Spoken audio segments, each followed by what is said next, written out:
Hello, welcome or welcome back to Heretic Owl Tarot. My name is Liz. I will be guiding you on this journey. I just wanted to introduce the tarot deck that we're going to use today, and also the, I guess we can call it an oracle deck that we're going to use. I don't really have anything else to say other than, of course, thank you so much to those who are participating in the 333 readings. I am still offering those. The details of that is in the description. I think they're so cool. Like every single one that I have done, like the cards that have come out have just like so perfectly gone together. I don't know. It's awesome. But thank you so much to those of you who have participated in that. And I hope you're all, holding up okay. I know we have an eclipse this week on the 3rd, which is actually tomorrow, March 3rd.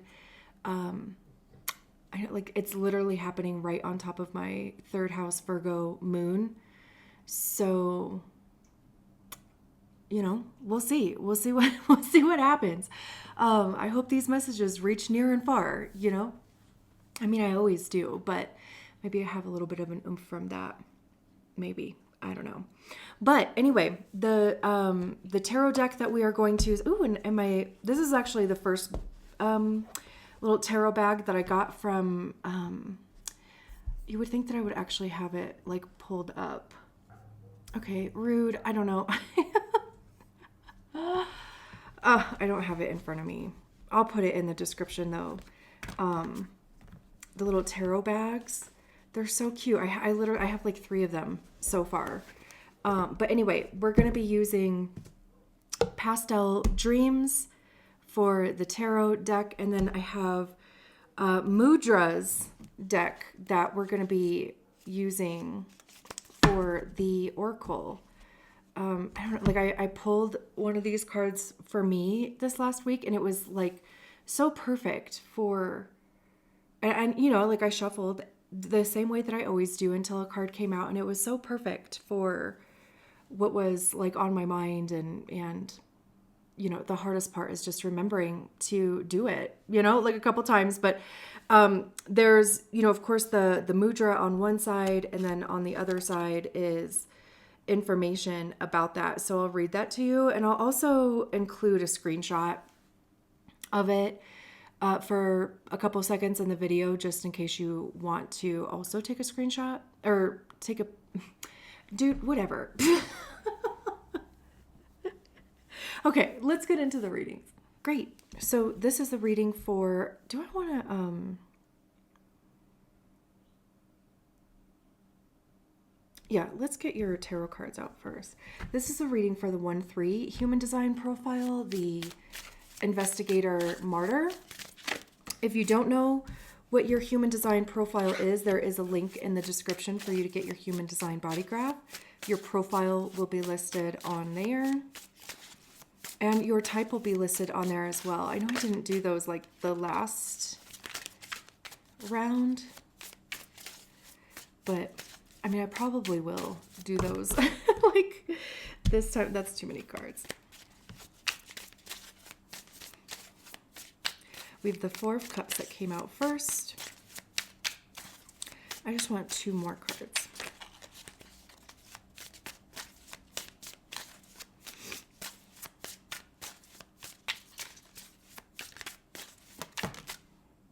Interesting, the 4 of Swords. We have 2 4s.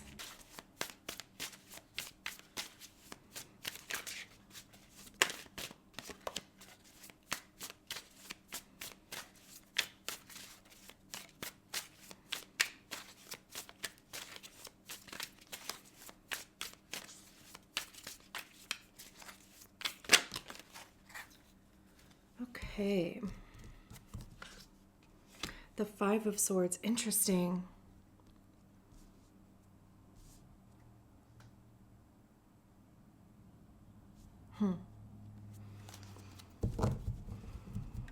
The High Priestess at the bottom of the deck.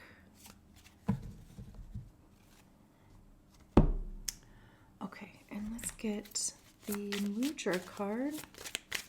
Part of me, I don't know if I'm going to wait until, the end of the reading to read it. I don't know. I'm just kind of curious, like, in doing it that way. This is hilarious. This is the fucking card that came out for me. Interesting.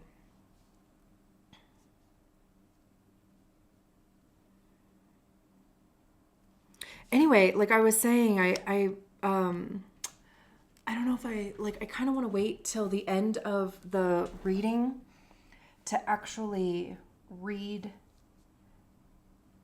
the back of the Mudra card, because I just kind of want to see like how it ties into the message. But this is how I was doing it anyway. I don't know, like, see that? It's in part like as above, so below. You know, like both of you're doing this with both of your hands, and then they're going in opposite directions. And, you know, like I said, like, you know, the hardest part was also just remembering to just kind of, I was trying to do it like in the morning too. Grab my coffee, you know, and I'm just kind of waiting for my soul to come back to my body. I would just, you know, I would kind of try to remember to sit there for a minute or two and with, you know, that mudra, and clear my mind. So I don't even know if I said, but, you know, I mean, this card says, the mudra card says all in one, one in all. And man, it's so interesting. We have 2 4s and then we go to a 5. Not only that, I mean, we have this direct progression from the 4 of swords to the 5 of swords. I mean, you know, it's kind of like the odds of that happening, you know? But I'm trying to also get a handle on, so I'm just going to start talking. That's what I usually do anyway, and then it all, you know, tends to come together. These are the things that have been sticking out to me mostly.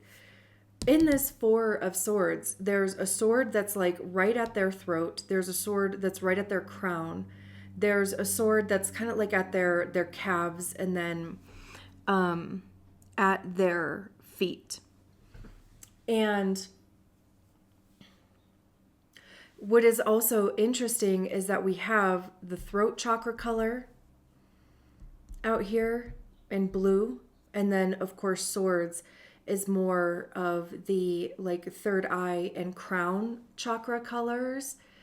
So that's interesting.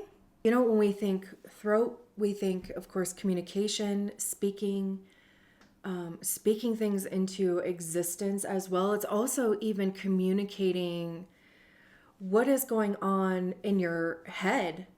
It's communicating your feelings as well, because we literally have the thoughts and ideas, mindset cards in the swords.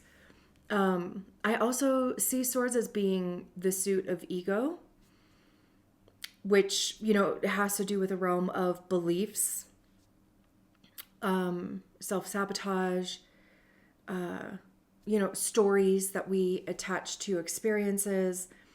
And then we have our feelings, our body, basically. And also even in the High Priestess, because that is also water. She represents the moon.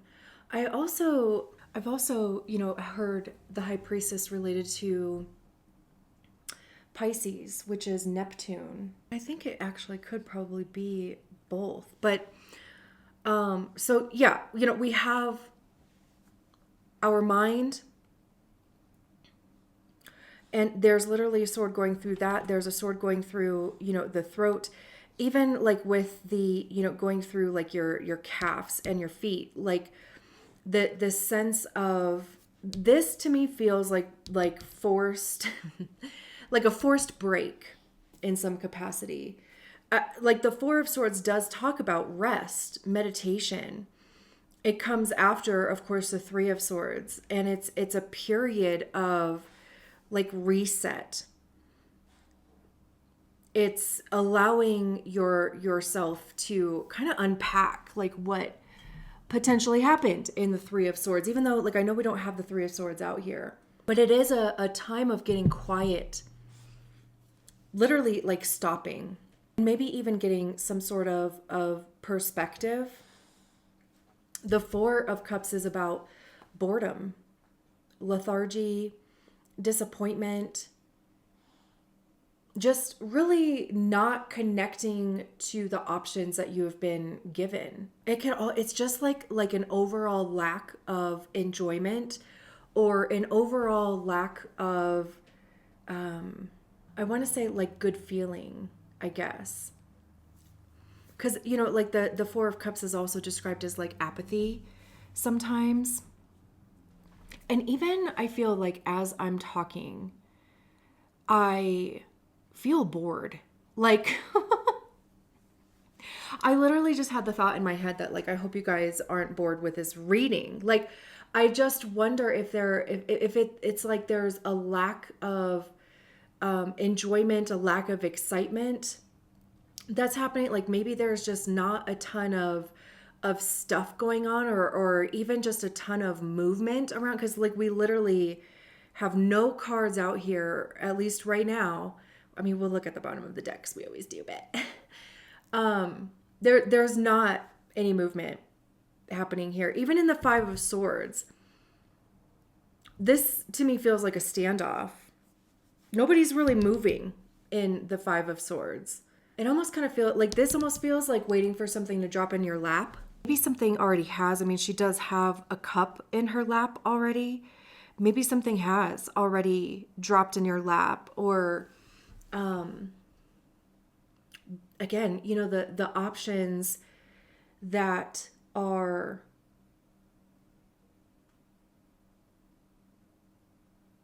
at least maybe like aware to you. You're just kind of like, I don't know. You know, nothing is really, nothing. There's literally, like I said, like there's literally nothing in here that like makes you want to start moving. You know, I think even too, like with this Four of Swords, I think it's like one of those times of, instead of trying to force movement, or even like with the Five of Swords, I was kind of thinking of like some sort of like impulsive action that just like gets things going. It's like starting an argument for the sake of having something to do, or like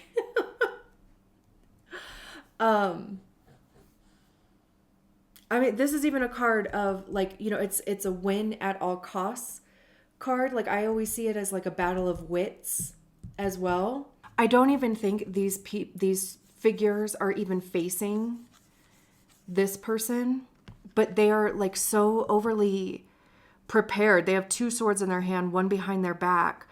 I also like, it also feels like you're not really being open to opinion. Like you're not taking any criticism or advice, which is fine. Like, you know, like I just wonder if that is so not to add to like your own confusion. And with the High Priestess at the bottom of the deck, it's like really, you would be really trying to honor like your own path. And it's like if there's all this advice like coming in from other people, or because it would be from their own beliefs, right? Like it would be from their own experience, their own ego. Like it's, you know, I mean, of course, like people will like,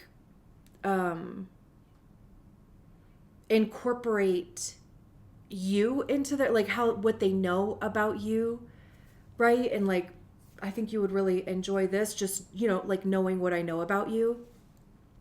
But also at the same time, like it's also like based on their own experience in a similar situation, or what they would do if they were in your shoes, type of thing. And you're like, I'm trying to decide what I want to do in my own shoes. You know, it's like that kind of energy. And even like with this Four of Swords and the resting thing, like this really does, even, like these, I don't know what these little, kind of, it almost is reminding me of like Tinkerbell dust or whatever,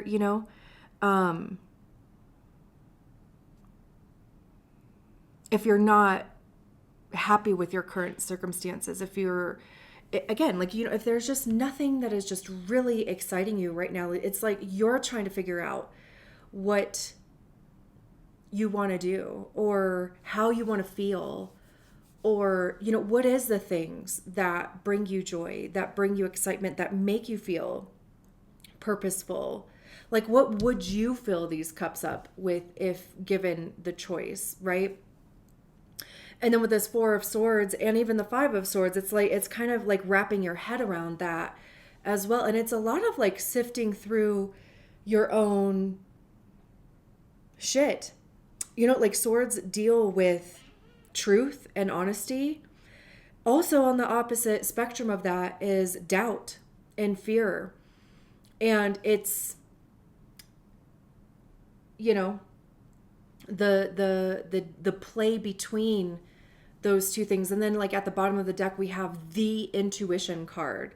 This is like the card of connecting to your star player, your inner self, your higher self, your future self.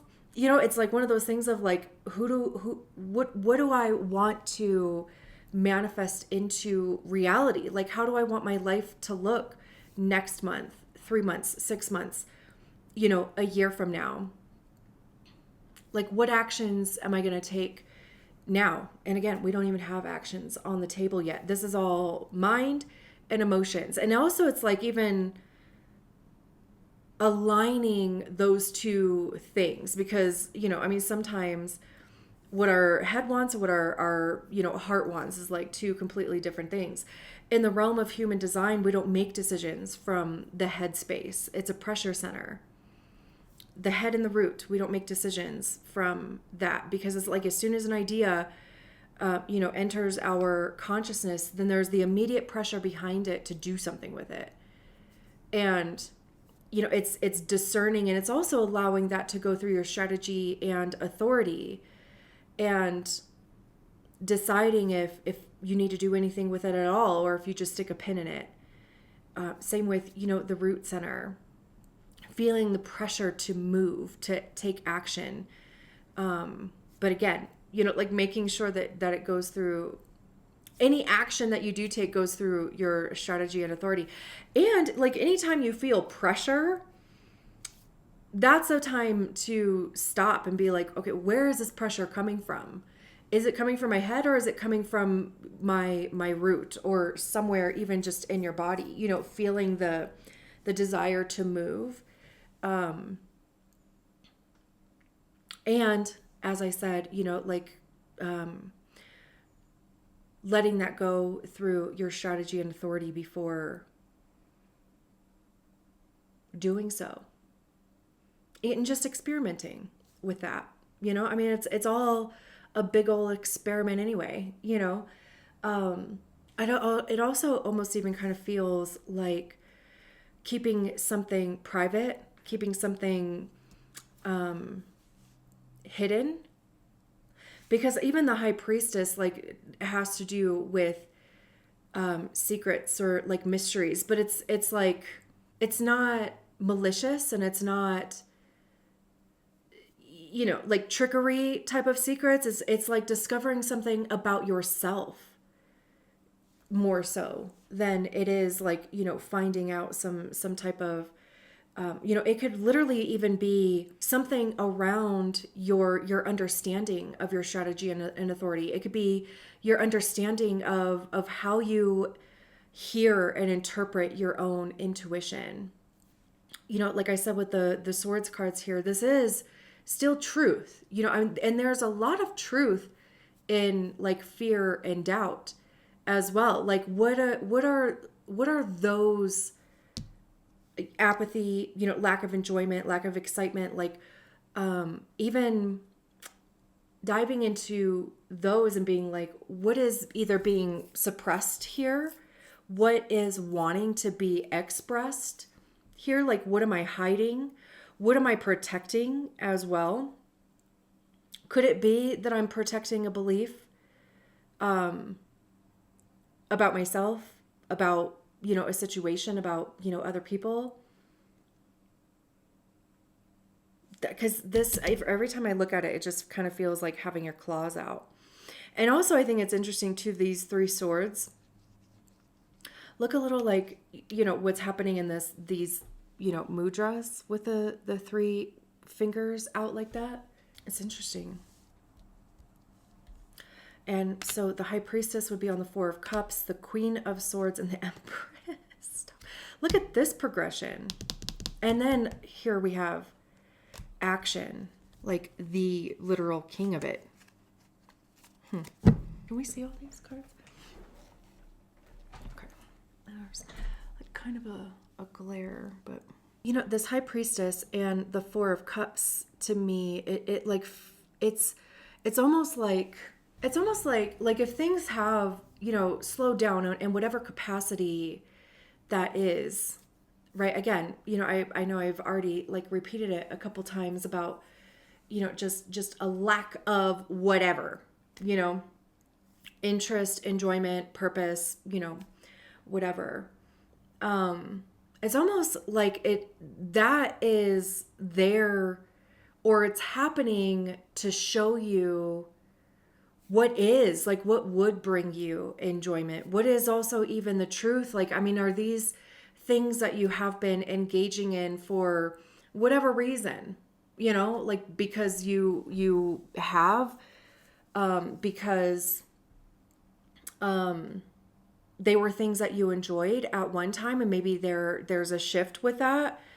It's recognizing too that the energy of a thing has fulfilled its purpose. And now, like if you're still trying to like pull energy out of that thing, and if you're still like trying to like feel a certain way that you felt about it before, then it's like the High Priestess is like, girl, there is something else for you now. It's like discovering something else, like even discovering that your interest has evolved.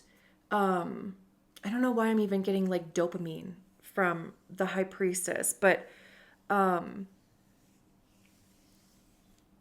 because this, like the 4 of Cups would be a lack of dopamine. And, we can see the High Priestess here is like reading. It's usually like the Torah. That's kind of like, your life's story, or like, fate type of thing. And it's almost like you're, of course, like right on track. And if you are just, lacking something, then it's instead of trying to, again, just, and I'll move on, like, pull energy out, or like try to like reactivate a thing. It's moving on. It's recognizing that it served a purpose, and it's allowing yourself to move on. And I think we can also see that in the Queen of Swords, who is on top of the 4 of Swords. And this is gorgeous to me, actually. This is like discernment. That, it's clarity of thought. It's honoring like your own truth, but also it's like, discovering that. And it could have been like because you were forced to be in a period of either limbo or just not a lot going on, or because you allowed yourself to rest, like you honored your desire, or like your need for rest. There's also even, a healing aspect as well. It's being able to mentally see things clearer. I always see queens as like, when we body the energy of the suit ourselves, right? Like we learn to recognize it, we learn to work with it, we learn to master it. And then, we move on to the king, which is when we can share it with other people and be an authority in the suit, So again, like with the Queen, there's a level of mental clarity there. Again, discernment. It's also even like this long ass sword here. That is a sword of truth. It is relying on your truth. I can't figure out if these are doves or seagulls. They almost kind of look like seagulls. There's also, this white feather here, which, means messages from loved ones. Also, even the difference, because, in the Four of Swords, it was almost like being forced to lay down here, right? Like, it's also even like, I had this like conversation with a friend recently, because she's looking for a new job, and of course that is stressful, and of course it's even more stressful because of the market right now, and she's like talking about how she felt kind of guilty about like sleeping in or taking a break or like lounging around, and she's a manifester.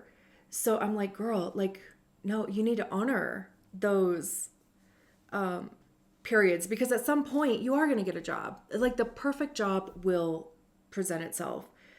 I have no doubt, like I truly 100% believe that. And, like your availability is going to change, your day-to-day life, is going to change. And if you feel the need for rest right now, like if you want to sleep in, if you want to take a little bit of time to like lounge around, then hell yeah, you need to do that, so it's almost like that. And it's this even also started to feel like when I just looked at it this time, in the Matrix, when Neo takes the pill, and then like he's like rebirthed, and they're doing all this acupuncture and stuff on him, and he was like, my eyes hurt or something like that, or why do my eyes hurt? And Morpheus says, you've never used them, or something, like along those lines. Like that's almost how this is feeling too. Communicating differently, thinking differently, moving differently, treating yourself differently, thinking of yourself differently. This is even trusting your thoughts. This is almost too like being in relationship with your mind type of thing, versus versus like the Five of Swords, like feeling like you have to defend something, like defend yourself, defend your beliefs, defend whatever. This combination feels like being in relationship with it, because like there's a discipline there's an understanding of your thoughts and your beliefs, what you're doing, what you want to do. Also, the Queen of Swords is like, she's not going to like take on any bullshit. You are not going to bullshit the Queen of Swords. Like she will cut through that shit. And also even how like this looks like a beacon. I think it's also like, you're just emanating more of your truth, because you know what that is, because there was this period of just stagnancy, or you will, like you will discover those truths about yourself through, like recognizing where you're lacking purpose and enjoyment, and what's going on in your mind in relation to that, and then over here we have the Empress with the Five of Swords, and again, I love this because we go from the 2, which is a High Priestess, to the 3. I also love that like all of these clarifying cards, they're like sitting. I don't know why that's sticking out, but like the Four of Cups is sitting. The Four of Swords is like obviously laying down. But even, you know, they have their knees bent. Of course, the five of swords is the only card that anybody is standing up on. Something with the knees. Or something with the, not even sure, like squats keep like kind of coming through my mind. You know, because like when you do a squat, like you're kind of trying, it's like the action of like sitting down kind of, right? Like you're not putting your weight forward, you're kind of putting it more back. So it's not on your knees. You know, like your weight is not on your knees. Interesting. I don't know. I don't know why that's coming. I don't know why it like even the King of Wands is sitting down. But anyway, the Empress here on top of the Five of Swords, you know, the Empress is about birth. You know, it's creation and expansion, reproduction. And of course, I mean, that can be biologically, but it's being able to reproduce or, you know, birth something out of your own image. You know, it's a card of abundance and like being able to like tap into that. And it's like this whole thing is a message about tapping into your own ability to create and getting clear on what that is. Like what do you want to create? This is also, you know, it's the divine feminine.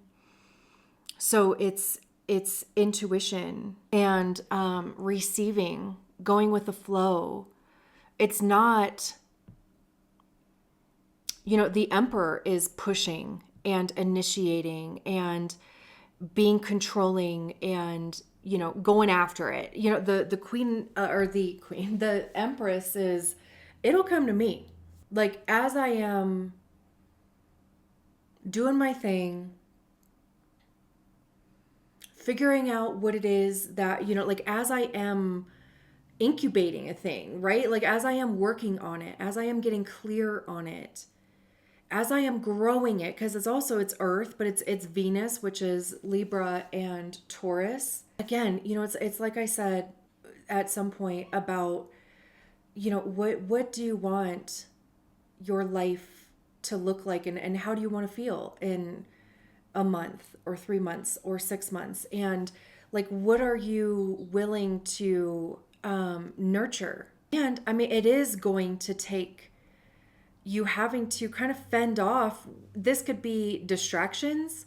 It could be, again, you know, just old ways of being, you know, like you get to a certain point and then you kind of fall off the wagon, or it's, you know, just like your brain just kind of forgets even, because I know for me, like, I will do something for like a month straight and then all of a sudden it's like I've literally never done it before. Like my brain doesn't think about it again.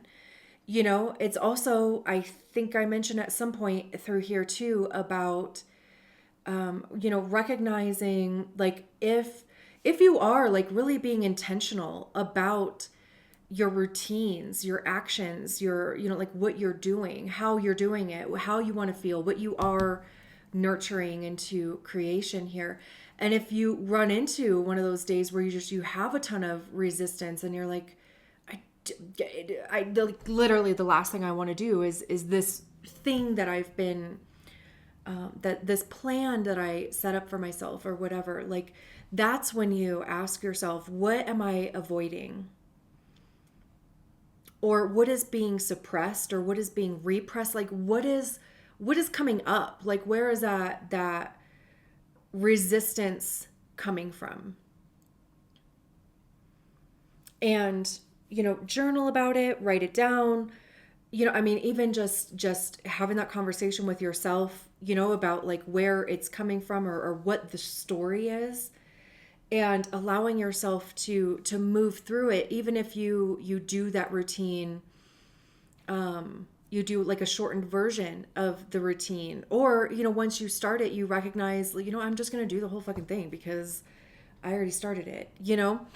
And then with the King of Wands at the bottom of the deck, we finally have movement here. And like I said, the movement card. This is like, you know, that martyr, the third line, that's like turning your experience, your skills, your trials and errors, you know, like that's turning that into wisdom to be used, to be, you know, guided by. This is direction, this is confidence. And then the Ace of Cups, you know, behind it, which, you know, is literally like the enjoyment, the Knight of Cups, an offer coming in, the Sun behind that. Like, see, so yeah, it's like this period that you're in, it really is like designed for you to get clear on what's next, what needs to be left behind, or what has been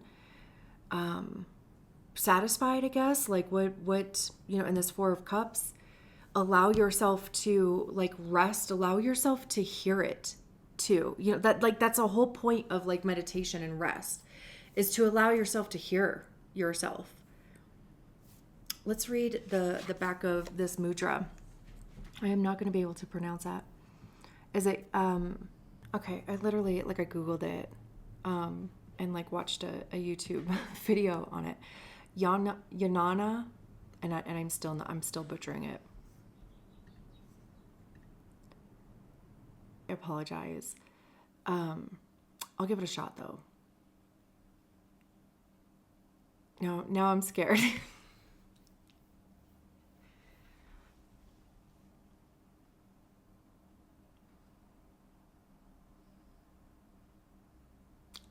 Yanana Chin Mudra. It says seal of teaching and knowledge. Actually, can I just like hold it here? Can you see that? Maybe you can just screenshot that. I'll make sure it's visible. Anyway, this mudra has a regenerative and strengthening effect on the whole body. It lightens and clarifies the spirits and is balsam for the soul. The fingers of the left hand point downward, and those of the right hand upwards. The contact between the thumb and index fingertip of each hand symbolizes the connection of human consciousness with that of the cosmos. Through our connection with the cosmic consciousness, we can give up, surrender our fears, doubts, worries, and daily burdens. In the security of this bond, we are never alone. We are all one. Connected with the eternal light, my true self reveals itself. It radiates my love into the world. I mean, I would say that's perfect for your reading as well, because it is like, you know, your true self is coming out more, you know, and I think like you want it to, right? Like that's what like this whole process is for, and that's what'll get things moving for you. So I'm going to leave it there. Thank you so much for allowing me to read your cards. I will talk to you soon. Bye. Okay, just really quick, because I'm like, I went back to Google and I just want to say it again, because I think I found a better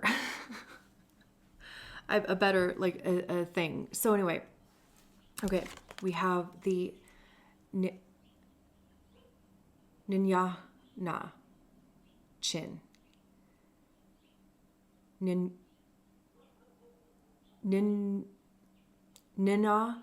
no, Nya Na Chin. I think I got it right that time. Nya Na Chin. There we are. Okay. Thank you.